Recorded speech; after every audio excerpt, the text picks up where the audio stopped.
are getting stuck together. That's no good. Okay. Back to where we were. Welcome to Accio Politics.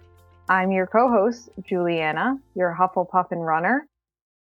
And I'm Adri, your recovering English major. And today we are discussing Chapter 1 of Order of the Phoenix and the politics of protection. And this chapter is called Dudley Demented, which is all sorts of perfection. I love it. Some of the chapter names are just great, and this is definitely one of them. This is definitely one for the Hall of Fame. Oh, yeah. We'll put it right in there. Give it a trophy. But before we begin today, I'd like to thank our patrons for keeping this podcast going. And if you like, let me start over. If you, like our patrons, want to keep this podcast going and get some sweet rewards, go to patreon.com/Aciopolitics, and for $5 a month you can get all the perks of being a patron, which include Muggle Studies videos, which I am now taken to recording while I drive, so that's really fun and interesting, and bonus episodes of Accio Politics from the series called The Girl Who Lived, which I will be releasing 3 very, very soon because I'm a little behind, and monthly stickers. October sticker is a baby Niffler, and it's the cutest. It's adorable. It's so cute. I'm going to put mine on my car. Like, I love it so much. So we did have one question for our listeners. It's the same question that we had asked last week. And it is, how has Harry Potter affected your politics? And we're just gathering listener ideas and information and opinions to hopefully read them all and do an episode where we can just break that down and see how Harry Potter has affected everyone's politics. So you can let us know. The number is 915-996-1699. You can also email us at info@acciopolitics.com or hit us up at Acciopolitics on all the socials. Yay! Yay! All right. Thanks for that, Juliana. But how are you doing today? I've been better, but it's okay. I finished my training for my big run I have next weekend, so all good in that category. And how are you doing? You have a new addition to your family. To my brood, yes. I'm doing well. I'm still grieving the loss of baby Tess, aka Lady Sirius Black. She was like Sirius Black, very mischievous and did not take direction well. So I miss her a lot, obviously.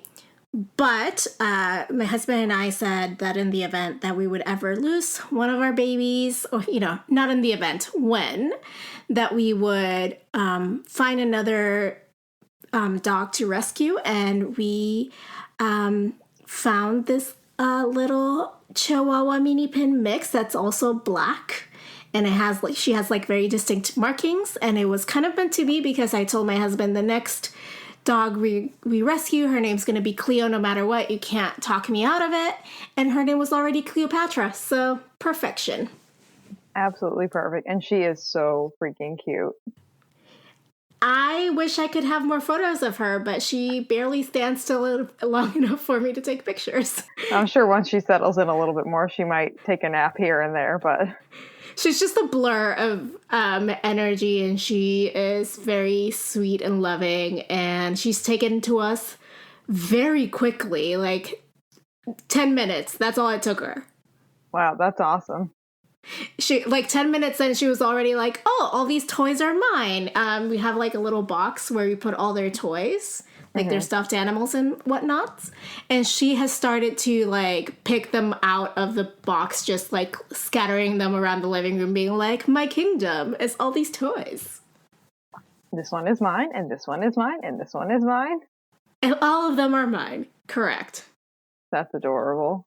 So even though we really, really miss Tess a lot, and I mean a lot, this kind of makes it a little bit easier knowing that we are doing the best thing that we could do for Tessa's memory is to give another puppy a loving home. Yeah. And she came from a shelter, correct? She came from a nonprofit called God's Rescue, and they do it's kind of shelter and foster network. And she had a foster mom for a few months, so she was used to living in a home. Oh, well, that's perfect. So now the foster mom can pick out another, puppy from a bad home. That's always, I always prefer to adopt dogs from shelters too, just because it's just nice to give a dog a second chance, Yeah. Apparently she had been outside somewhere and she had, oil stains and a lot of bad things. So. Oh. Yeah. So we're happy that she's okay and that she's here with us and she's a cuddle puddle, and the other two dogs seem to really, really like her too. So we can't ask for more. Well, welcome to the family, Cleo. Yes, welcome to the family, Cleo. Welcome to the Accupolitics family. It's officially one of the Accupolitics dogs. Yeah, there's 4 of them. Yep. Yeah. So, talk to me about training. That sounds exhausting. It's definitely taken a lot out of me the last couple of months, but I mean, these past couple of weeks have actually been the lightest. And when I tell you how many miles I did, you're probably still going to be like, that's not light. Because I did 20 miles yesterday and 16 this morning. So Juliana, I believe that your idea of light and my idea of light is slightly different. When you become a marathon runner, when you look at your training schedule and you see a 15-mile run and you're like, that's kind of short. You consider anything under 20 to be a shorter run. So, I don't know. Yeah. I feel like a 16th of a mile is short for me. That's it. Yeah, it takes a long time to get to that point, but once you reach that point, you're fully in it to run a marathon and that you're also fully insane. So, okay. Well, one day maybe. Maybe I'll have you coach me through from bed to 5K. Yeah, they actually have a really cool program called Couch to 5K, which is how I actually started running. Really? Yeah, forever ago, 8, 9 years ago, but it works. It's really good. And literally the first day is a rest day. I was like, aha, I can do this. Okay. Rest on the first day. I'm going to see if I can, I'm going to Google that and see if I can start on that and then just blame you for my insanity if that takes. I will take all the blame. Okay, cool. Sounds great.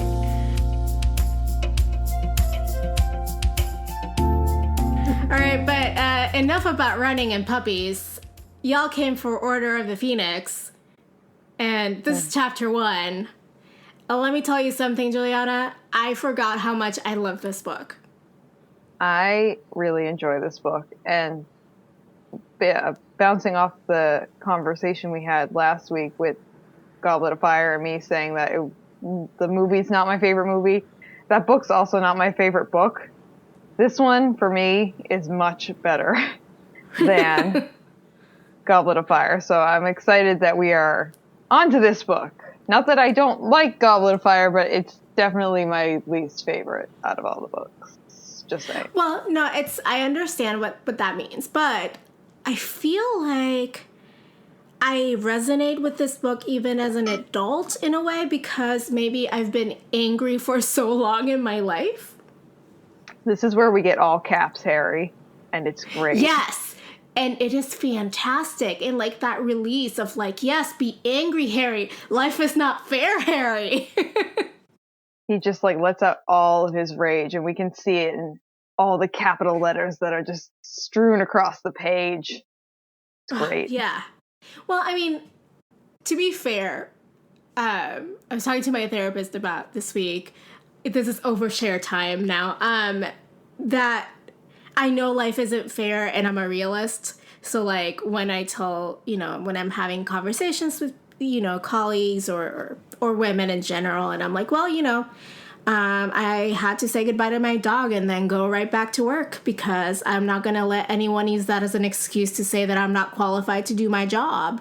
And people are horrified and like, do you think they would really think less of you? And I'm like, yeah, I do. I do think that because that's how people think. I'm the exact same way. I am the person who would like, if I'm sick, I'm like, but why am I at home? I could be, even if I'm like vomiting or like stuck on the toilet or something, I'm like, I could be doing things. Why? Like, I feel unqualified to be like sick or grieving or, that great sense of guilt that we all have for being a human being. But also it's not just being a human being, right? Like being a woman in the workforce. We like the slightest bit of humanity that we show is usually used against us as a disqualifying factor for leadership positions. Oh yeah. I mean, so so when a woman tells me you really think they would have like thought less of you, I'm like, absolutely. Do I think it's fair? Fuck no. But absolutely they would have thought less of me. Oh yeah, I 100% agree with that. Not the fact that everyone would think less of you, but just that mindset, and like I can totally identify with that. So when Harry's like angry about like haven't I shown that I'm capable, like I showed one moment of weakness and now I'm disqualified from like knowing what's going on in the wizarding world, and like Ron and Hermione, less qualified people, know more than I do at this moment. What the fuck? I feel that. I can identify so hard with that. I feel that on a molecular level. Same, Harry. Same. Same, Harry. Hard same. But other than like Harry's anger and his like, righteous anger at the world and his tendencies to self-sabotage, what happened in this chapter, Juliana? Well, we kind of start out with him underneath the windowsill at Vernon and Petunia's, and he's just trying to figure out what the heck is going on in the news. And essentially what ends up happening is there's a loud crack from the road that we hear, and Vernon and Petunia like shoot out their heads out the window, and they just see Harry laying there. And I think at some point he slams his head on the windowsill. Yep. And they're just like screaming at him, saying that he made that noise, and then they're trying to cover it up. Oh, he's just a crazy boy. Nothing to see here, neighbors. Nothing to see here. A car just backfired. Oh my god. Yeah, it was absolutely nothing. They just make me laugh every time because they're just like literally the worst people in the entirety of the world. Oh, they for sure are. And Harry's just like all of us during the first few months of the Trump presidency, and are like, what's happening in the news? Oh my god, what's happening?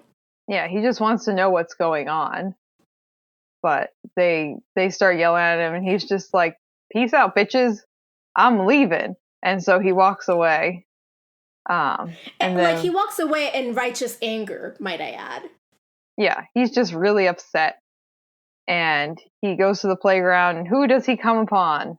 But the star of the chapter.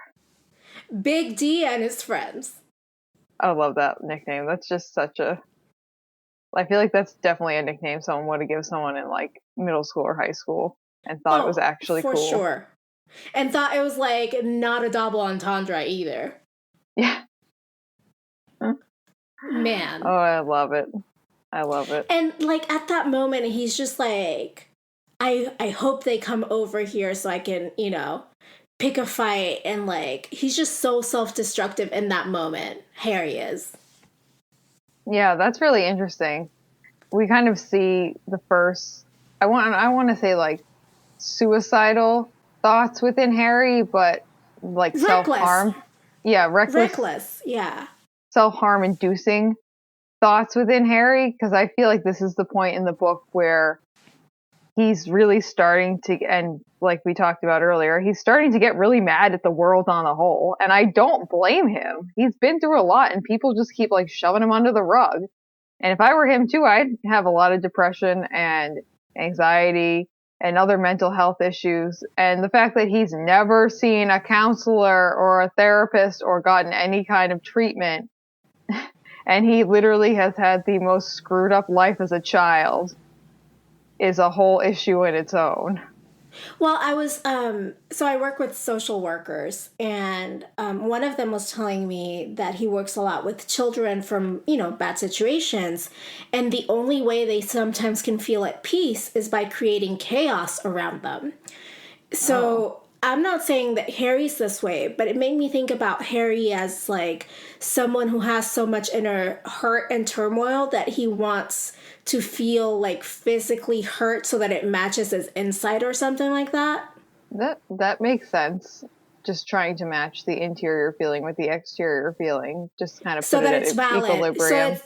So that it's valid and seen by everyone and not just felt by him. I can see where that makes sense. Yeah, I'm here for it. We need more mental health in the wizarding world too, man.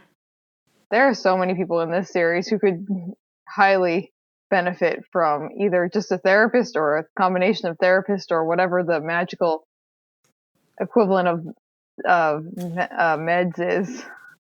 Oh, for sure. For sure.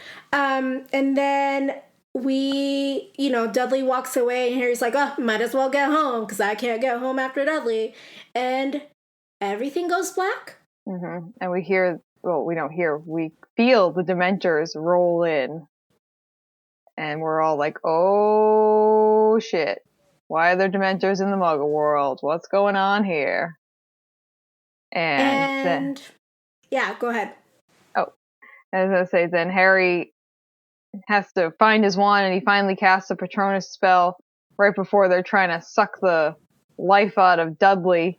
And then only way he can cast a good Patronus is thinking about Ron and Hermione, because at this point he's so fucking depressed that there's no happy memory except the relationships he's built at Hogwarts, which is to me like this great example of how having people around you and having a support system can sometimes be the only thing lifting you up.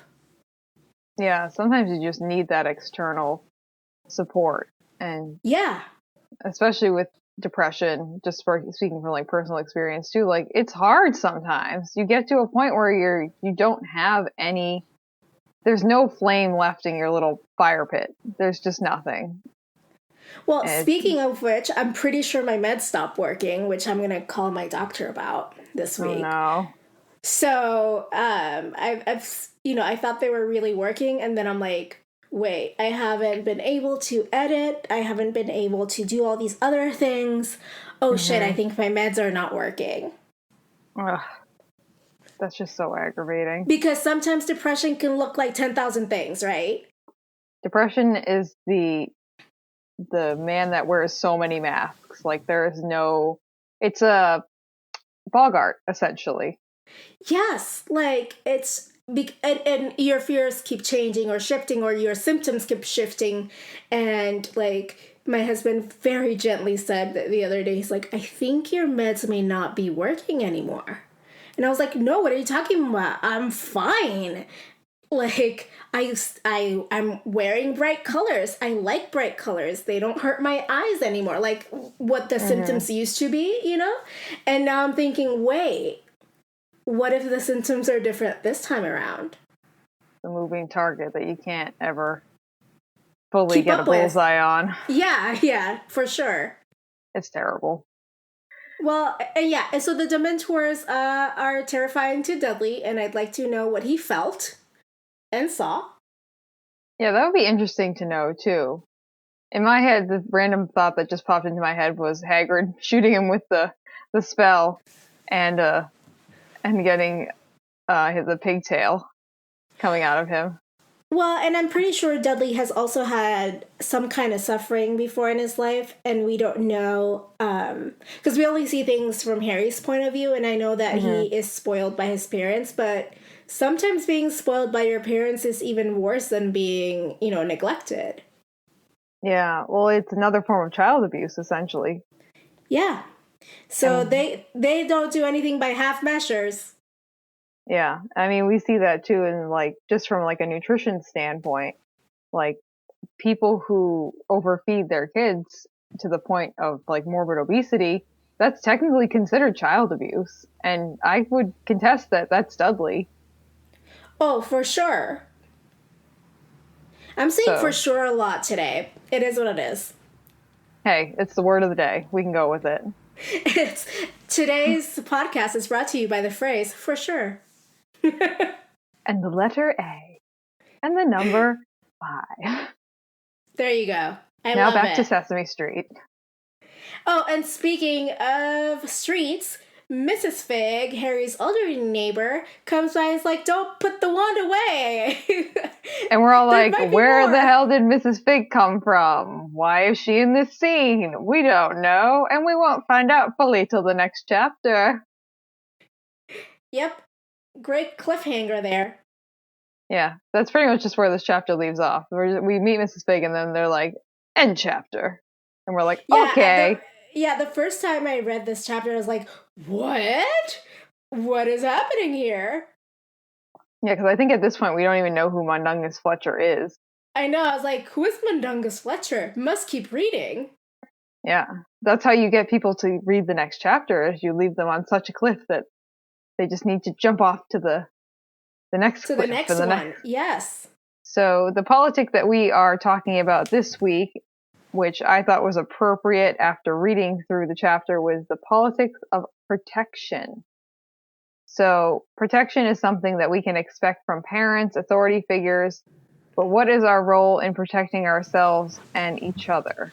And Yeah, so I thought about protection and like, let's contextualize it in this way, right? Like, we pay taxes, so we expect a level of protection and security from our government. Yep. And so we see that as something that others do for us, but do we do that for ourselves and each other? And how do we feel that responsibility? Like, have you ever thought about something like that? That's a good point. I feel like that is almost along the lines of, the crowd mentality, where people were like the responsibility diffuses if how the bigger the crowd gets. So if it's you and I together in a situation, I feel as if I would feel like I should protect you because it's just you and I. Whereas if it's you, I, and a group of 100 other people and something happens, or you need something, that crowd diffusion theory would kind of Yeah. make me think that okay, someone else will take care of it. And they've shown that too in situations where someone needs to call 911. And when there's only a few people there, someone automatically calls 911 without anyone even needing to ask. But if there's like 100 people there, sometimes no one calls 911 because they just assume that everyone else is playing that protective role and has called.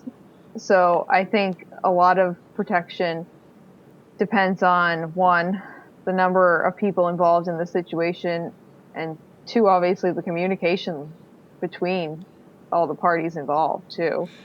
Well, yeah, and not just the parties involved, but also their level of power, right? So if you Yeah. have a powerful person who is abusing their power against someone powerless, and you're also someone powerless, what are the odds that you're going to try to protect the powerless person?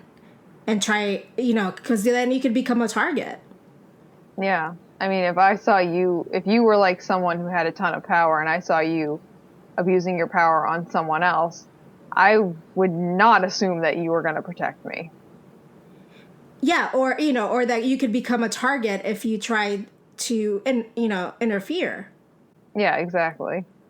So there are a lot of things going on in this chapter. One of them is that Harry protects Dudley and himself instead of just leaving Dudley to be, to have his soul sucked out of by the Dementors.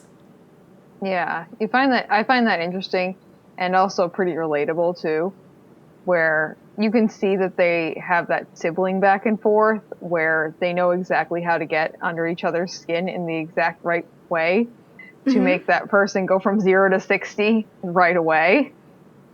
I can identify with that very strongly, being one of 4 kids. But in the end, they're still family, and we see that in the chapters that in this chapter that Harry does go out of his way to save Dudley, and he's not just like, oh well, they sucked his soul out. Sucks to suck. Bye.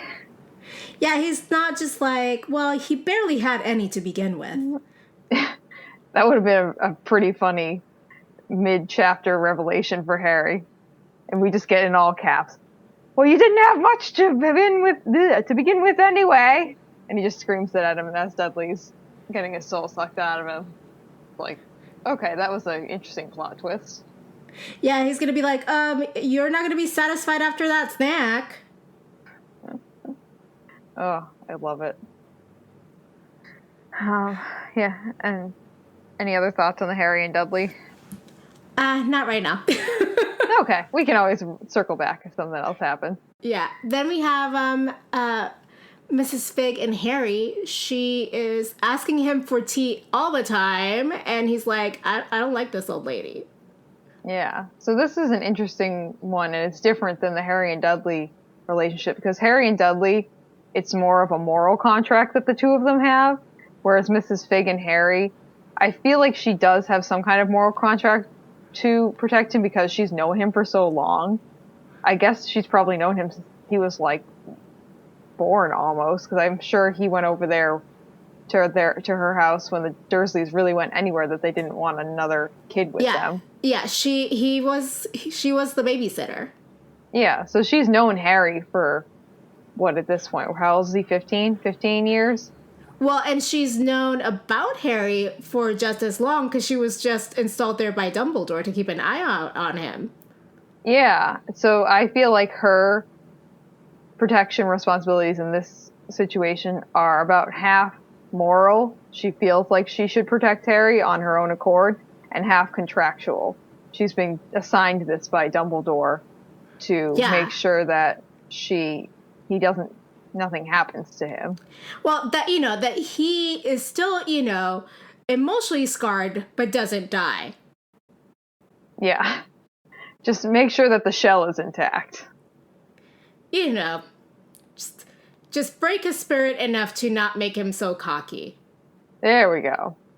My question to this is, why did he pick, and I've heard debates on this before, why did Dumbledore pick Mrs. Fig? She literally is not qualified. She can't do any kind of magic. She's a squib. Why would you pick that as your first line of defense? Yeah, I have no idea, man.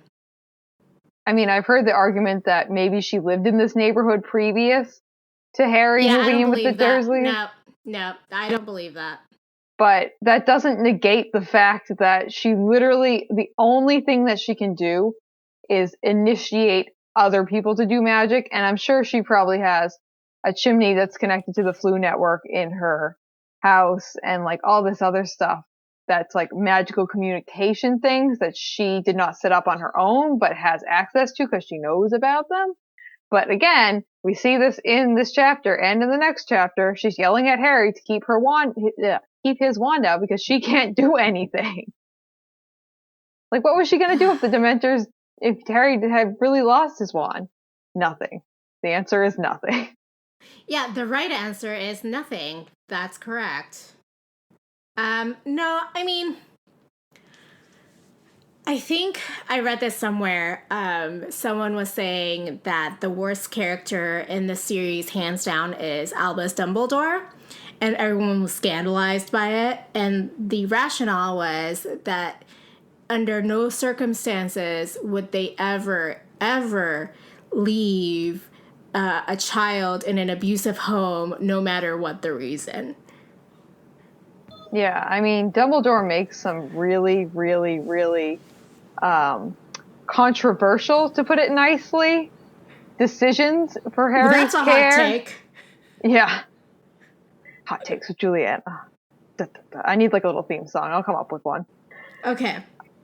But yeah, he anytime you spend any time of information, be it like an extra 3 seconds, be it like an extra 3 hours, thinking about what Dumbledore did to Harry and how he's treated him and his care, like with the Dursleys, and the fact that he literally tells him nothing, and the fact that once we get to the later books, he gives Hermione the other book to deter them from the Hallows and can't just like tell him things, and essentially sets him up to die at the end. It's like, okay, some of these decisions were maybe not the best, and gives Harry no connection to the outside world. He could easily have some kind of magical connection. If Mrs. Fig can have magical communication devices, I would say that Harry is more than capable of having some kind of whatever the wizarding equivalent of a computer or like a Skype account is. So he can at least talk to his friends when he's kind of like Sirius did in Goblet of Fire with him. Yeah, with the mirror. The mirror, yeah. Perfect, yeah. We could give him one of these magic two-way mirrors, and he could at least chat with Ron and Hermione and not completely lose his marbles over the summer and know what's going on. I thought in Goblet of Fire it was the fireplace. Oh, what? Oh, yeah, you're right. I'm sorry. I'm thinking too far ahead. Yes. Spoiler alert. Oh, there's a mirror. There's a mirror, guys. And it goes two ways. That's where we'll leave it. Take it as you will. It's like a tablet, but think about it. It's just a mirror. It's old. It looks real old. It's the first iPad. Essentially. And it only had Skype. Yep. There's no GarageBand. There's no Safari. Just Skype. Yeah. I love it. I'm here for it. Old tech. It is what it is. So the next protection relationship we see is, and we only really get like a little tiny bit of it in this chapter, is the Mundungus and Harry protection relationship. And I wrote assigned to protect him, and in all capital letters I wrote fail. Yeah, and we don't even know about Mundungus and his role in this chapter until later on. But at the same time, why are we placing the most inept of people around Harry at all times? Again, bad decisions made by Dumbledore. Sometimes, I mean, like, I know being a boss is hard, you know, and when you are not a boss, you question all your boss's decisions. And now that I'm a boss, I'm like, oh, shit, you know? When I've been a boss now for a few years, I'm just like, damn it, like I'm also human and I also make mistakes. Cool. And I could tell like people all question my decisions, but sometimes I'm like, Dumbledore, my man, I thought you were brilliant. What is he supposed to be? One of the best wizards of all time? And he can't even learn how to protect or semi-protect Harry for like over like a couple months, because I feel like something always happens. It's just, it's pitiful. Pitiful Dumbledore. I didn't say he was perfect, obviously. Oh, we knew that already. Oh, I think we've known. I think we got some hints of that earlier on. And this entire time. We're just kind of rounding out all the evidence right now, so come back to us in a few books and we'll have a nice solid case as to why Dumbledore clearly thought through everything 0 times. Or, less than half a time. Yeah. Oh, I love it. But we see that Mundungus clearly doesn't prioritize protecting Harry in any way, shape, or form. He hears about, we also will learn in the next chapter, some goods that he can get his hands on. And he's like, bye! I'm going to get me some money. Because, of course, money's more important than life of a person. Yep. Especially the probably most wanted child wizard by the craziest and most insane Dark Lord in the whole wizarding world. Like, why would we prioritize that? That just seemed irrelevant and silly. Of course. Oh boy. Dung is a character. We'll learn more about him later. Oh, yeah. And then the Dursleys are trying to protect their reputation because they don't want to be associated with people of that kind. Yeah. I thought this was just an interesting take because we had like the family protection, we have the half moral, half contractual protection, and then we have like the fully contractual protection by Munungus, and then we have the Dursleys and defending their reputation in the neighborhood because what do they win in the later books? The best lawn award or something. And they just don't want their neighbors to think poorly of them, and they clearly prioritize that over Harry's well-being, like on 125%. Oh, yeah. And I think we're ready for our quotes. Sure. You want to go first? Sure. Okay, so I was thinking about protection in this chapter, and I kind of went like a different way. And on page 11 of the Scholastic American edition, it says, if Dudley's friends saw him sitting there, they would be sure to make a beeline for him. And what would Dudley do then? He wouldn't want to lose face in front of the gang, but he'd be terrified of provoking Harry. It would be really fun to watch Dudley's dilemma, to taunt him, watch him, with him powerless to respond. And if any of the others tried hitting Harry, Harry was ready. He had his wand. Let them try. He'd love to vent some of his frustration on the boys who had once made his life hell. So here we see how Harry is going through a lot of internal pain, and he wants the exterior to match his interior. And I'm not saying he wants himself to be the one in pain, but he wants to inflict pain and suffering and some kind of conundrum onto other people. And that's just like, I guess, one of the stages of his grief, right? Like the part of where you're grieving and you're hurting so much that you want someone else to feel it or to at least see some physical evidence of it, which is, which is why some people resort to cutting themselves as a release, because finally some of the exterior matches the interior. Yeah, and that is pretty much what we had talked about a little bit earlier, too, with the approach that the social worker that you work with uses with the little kids, too, with the chaos wanting to match on the outside, wanting to match the chaos on the inside and create that equilibrium. Yeah, and it's the only time that you feel peace because you're at least your surroundings are matching your insides. So then you're like, okay, I can understand this because now what's happening on the outside matches on my inside. Yeah, I can totally see that. That's pretty interesting. I know.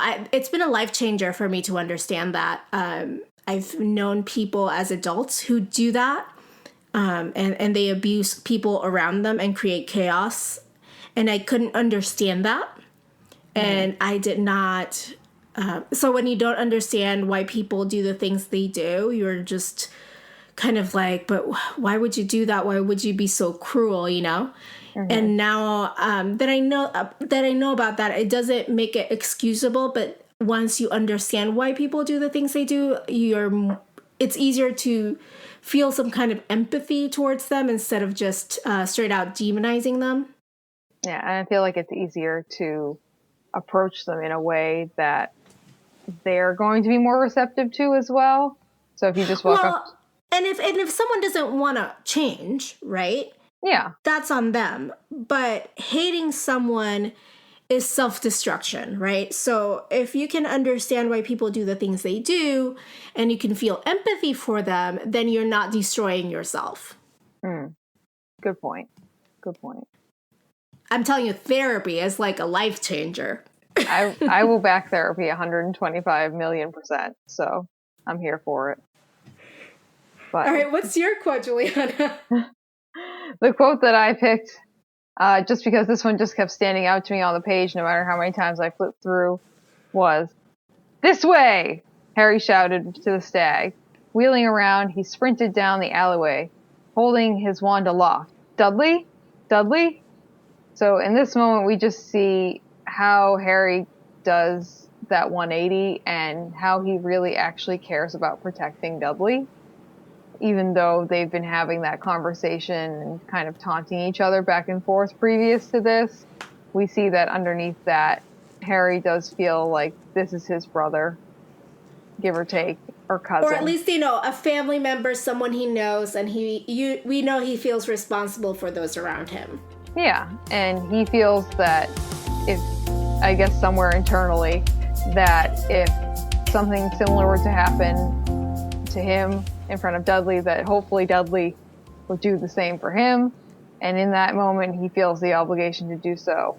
And I think this is the book where we see at the end that Dudley kind of comes around and starts being a little bit nicer to Harry.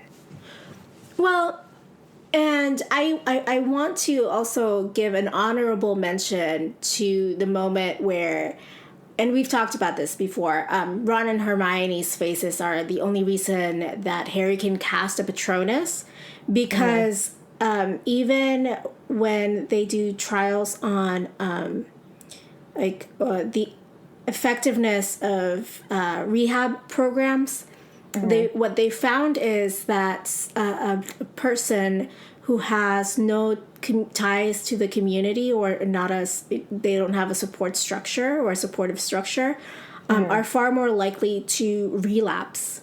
But when they have ties to the community and they feel a sense of social responsibility, and when they have people who love them and support them, and I'm not talking romantic love here, obviously. I'm talking just, communal love. They are far more successful in avoiding relapse into their addiction. So I feel also the same way, the same can be said about mental illness, right? The more support you have around you, and I've seen this in my life with my depression and anxiety and whatever else I have, who knows, right? That what's been a saving grace for me has been like the people I have around me, and even internet friends and friends I've made recently, old friends. Like, it just, I mean, I love my friends and I would do anything for them, but I never thought that I would be in a position of asking the same of them. And they've been so gracious with their time and their energy, and I don't think I'd be the same without them.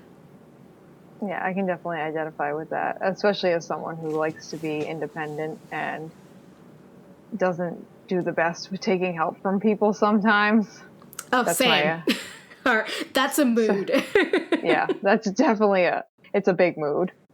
It is. And it's just hard to say, hey, I need help, because if you're an independent person, like we spoke about earlier, especially in a world where any perceived weakness makes women seem less capable, oh boy, that is just so hard to say, I can't do this alone anymore.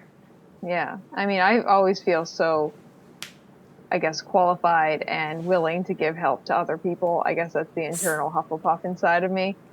But when I have to ask for things, I feel like I'm putting, even if it's just something silly, something stupid, I feel like I'm putting a huge burden on them.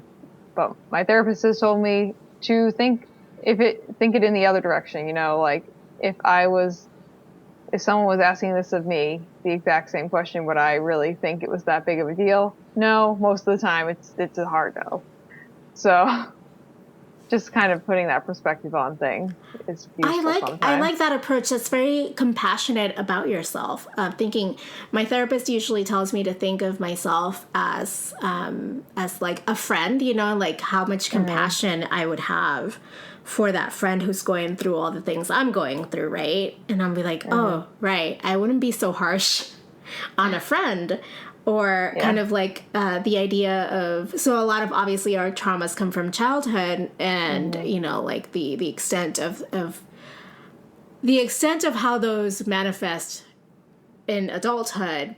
So kind of thinking of myself going to that moment where that like kind of started it, and just kind of hugging myself as a child and saying it's okay, like a self-soothing mechanism where I'm kind of reparenting myself.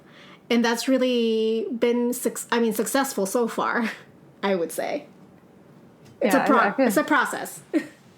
Therapy is always a process. Someone asked me, like, do you think you're ever going to be out of therapy? I'm like, nope, because new issues come up every day, and I discover new things from my childhood every day that I'm like, ooh, boy, that affects a lot of things that I do now, and I didn't realize it till 3 seconds ago. And, no one means to be malicious, right? So thank God I didn't have, like, Harry's childhood. Oh, God, that would be awful. But, you know what I mean? Like, it's... When we think about, like, childhood I had, at least I can only speak for myself, it was pretty, nice, vanilla childhood. Same. Clearly I have some traumas from it, but, I mean, who doesn't, right? And, but I think about Harry's childhood, I'm just like, little boy, like, you need some... I hope he got some therapy after the Battle of Hogwarts, because... going as into magical law enforcement after that, not a great idea if he didn't get therapy. I have a strong feeling he probably didn't, just given how he acts in Cursed Child. But that's not technically canon unless you talk to the Warner Brothers people. Then it also, is. Spoiler alert, because I haven't seen it yet.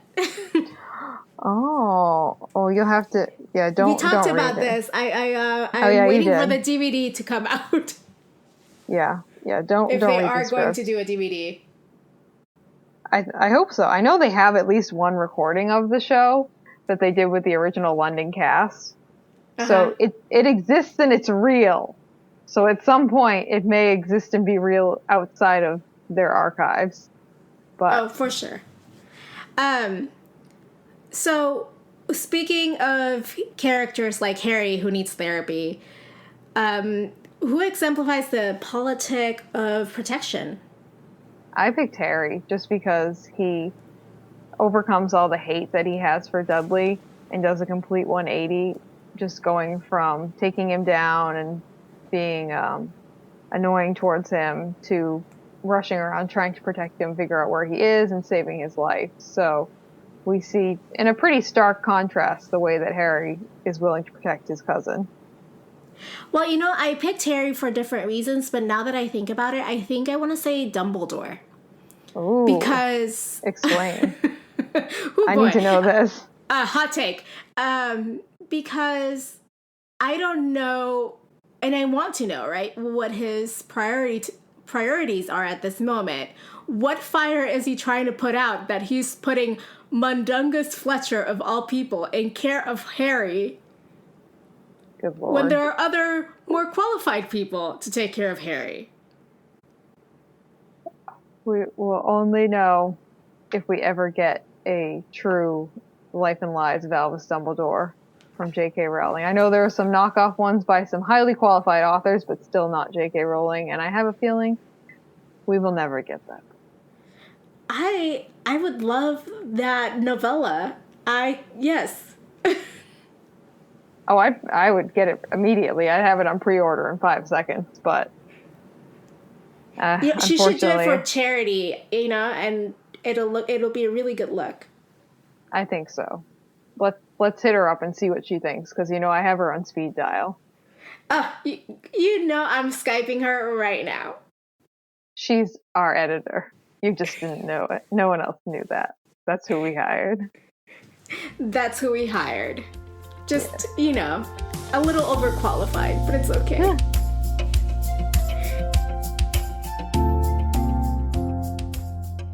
All right, it is that time of the episode where we cool down, we take a few deep breaths, cleansing breaths, like this is yoga, and talk about all the media we've been consuming this week.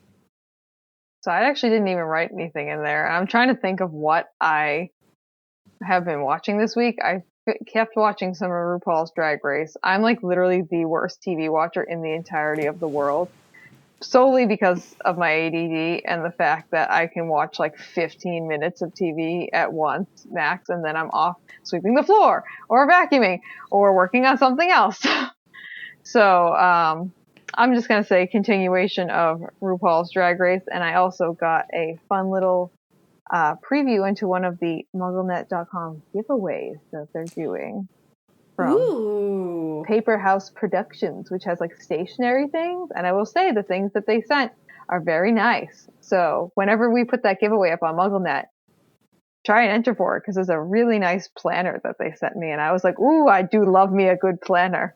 I love to have everything like laid out and nice and neat, and then I write everything. It has stickers that come with it, and I was like, ooh, stickers. You know, that's something we have in common. I do love a good planner. Nothing makes me happier than to look, well, there are a few things, but there are a few things that make me happier than having a nice, neat, laid out planner that's color coordinated and possibly has like little stickers for the holidays and like doctor's appointments and stuff like that. I look at it and I just feel so at ease. I'm like, Yeah, I love nothing more than a planner that I color coordinate and then forget to follow. yeah. I think for me, the biggest like brain release with that is the fact that if it's in the planner, I don't have to remember because I keep my planner like open and in a spot where I walk into my apartment. It's like the first thing I see along with my calendar. So when I walk in, I can just like look at it and be like, okay, we didn't forget to do anything today because I do things like that sometimes. So Oh, no, me too. I understand. it's nice. Plus, it's one less ping pong ball that's bouncing around in my brain while I'm trying to sort out my thoughts. So I do love me a good planner. But if our listeners do see the Paper House Productions giveaway on MuggleNet, enter it.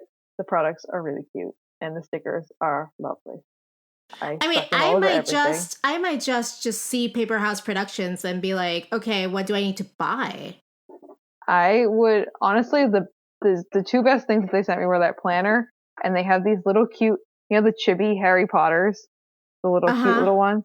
They have stickers of those and they're hardy enough where you can like I stuck one on the back of my phone and it hasn't like and the phone case gotten wet and it's like stuff has happened to it and I've like thrown it on the floor a few times on accident and nothing, the sticker looks absolutely fine because my issue with stickers sometimes like if you get them wet once the sticker is gone or it starts peeling off. But yeah, honestly, I have Luna Lovegood on the back of my phone and she's been there for a little while now and I'm kind of liking it. Well, that is an endorsement. Yeah. People, they should pay me. No, that's okay. Well, side note, I'll cut this out, but we should see if they want to do a giveaway with us. Honestly, I mean, I can talk to the MuggleNet people too. Yeah. Because I think Helene's the one who contacted me too. To do well, I also bought some patches that my friend made that say "Believe Women," so I can make a little. Oh yeah, I saw those. Those are really cool. Yeah, those I'm doing some of those for a giveaway, so we can make a little prize packet. You know what I can do is if you want, like there's some stuff in this thing that I can send to you because I'm probably not going to use, honestly. I mean, there's some washi tapes that are kind of cute. There's one set is an Expecto Patronum one. It has like a little thin one that says that on it, and then the big thick one that has little Patronuses on it. And then I have a Quidditch set that has all the big one has all the Quidditch, like the bludgers and the beater sticks and stuff. And then the other one, the little one just says Quidditch and has the little Quidditch hoops on it. It's real cute. Oh, those are cute. Let's text about this because I feel like this is going to be a good idea of like making a little like a giveaway box kind of like a giveaway box of Harry Potter goodies for the podcast and see if we could get more Instagram follows that way. And yeah, well, we can talk when we're done with this section too because I don't know what Kim filled you in on some of the Instagram stuff, but she has some really cool stuff coming down the pipeline. But we'll wrap this up and then all right, and then I'll tell you what she told me.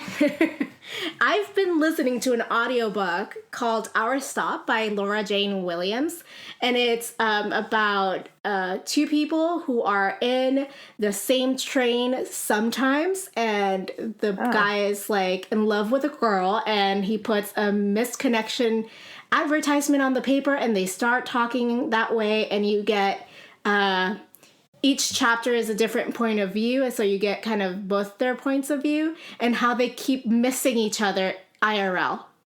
Aww. It's very cute.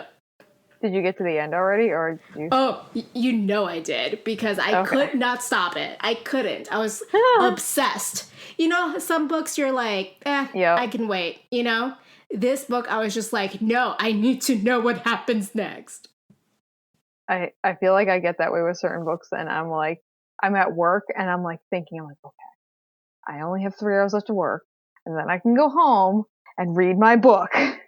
Yep, exactly like that. So I was just obsessed. I was like, I can't wait to drive home so I can listen to it. I can't wait to like fold laundry so I can listen to it while I'm folding laundry. You know, that kind of thing. Oh God, that sounds like you hit a great book. I'm gonna have to go listen to that. Where did you get it? Is it on It's on Audible. Audible? Okay. Yes. I love romance. That's one of my things. Like, but it can't be like patriarchal bullshit romance. It has to be feminist romance. I'm here for that. So this was very feminist romance. Good. That's definitely something that I'm going to look into, because I need another book to read, because I just finished my other book a little while. Well, I was not reading, but I looked through all the pictures from the Goblet of Fire illustrated edition, which Jim Kay, good Lord, that man can illustrate. So, love it. Oh, yeah. Expensive as all fuck, but... So where can our listeners find your personal accounts on social? So you can find me at Julianna, like grape jelly, _runs. And I'm sure in the next week there'll be some lovely pictures either of me looking like absolute death, or probably just pictures of me looking like absolute death when I finish my crazy running weekend next weekend. So, and that will be up for everyone to enjoy. You can also find me on the Speak Beastie podcast. We are going to be recording our 100th episode in the next week or so, and that will be really fun. So if you're a listener of Speak Beastie, please give that one a listen when it comes out. And also the Speak Beastie Common Room Correspondence, which is on YouTube and available to the Speak Beastie patrons, and that one just had an episode that came out this last week. So I'm just living the Harry Potter life over here, you know. Well, aren't we all? You can find me on any social media at Anana Banana. So that's ANANA Banana. And we just wanted to reiterate our questions for our listeners. Please tell us how Harry Potter has affected your politics. We'd love to know. You can let us know at 915-996-1699. Shoot us an email at info@acchiopolitics.com, or hit us up at Acchiopolitics on all the socials. Well, and if you are so inclined to support this podcast, go to patreon.com/Acchiopolitics and see which level of support you want to give. It starts at $2 a month. That's it, $2 a month. Isn't that great?